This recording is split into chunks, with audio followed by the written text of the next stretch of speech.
বাংলাদেশের দেশজ পরিবেশনা, যেই বিষয়ে আমাদের বর্তমান জেনারেশনের 70% মানুষ কোনো ধারণা রাখে না। We can call it a generational gap. অধিকাংশ অভিনেতারাই কৃষিজীবী অথবা গৃহিণী। How do they do it without no professional makeup, no professional costume and a very less amount of money? Off to Barishal. বরিশালে আমরা দেখলাম রয়ানি এবং হয়লা। রয়ানি বিজয় গুপ্ত রচিত মনসামঙ্গল কাব্যের একটি আখ্যান পরিবেশনা এবং হয়লা বিয়েবাড়ির গান।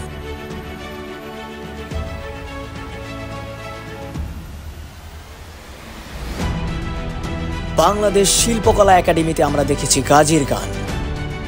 ঢাকা বিশ্ববিদ্যালয়ের থিয়েটার অ্যান্ড পারফরমেন্স স্টাডিজ বিভাগ আয়োজিত বার্ষিক নাট্যোৎসবে আমরা দেখেছি কমলা রানীর সাগরদিঘি। পালাটি করেছেন ইসলাম উদ্দিন পালাকার। শুধু কি দেখলেই হবে? দলে দলে বিভক্ত হয়ে তত্ত্বীয়ভাবে বিশ্লেষণের জন্য আমরা বিভিন্ন গ্রন্থ, গবেষণা গ্রন্থ থেকে আমাদের প্রেজেন্টেশন উপস্থাপন করি।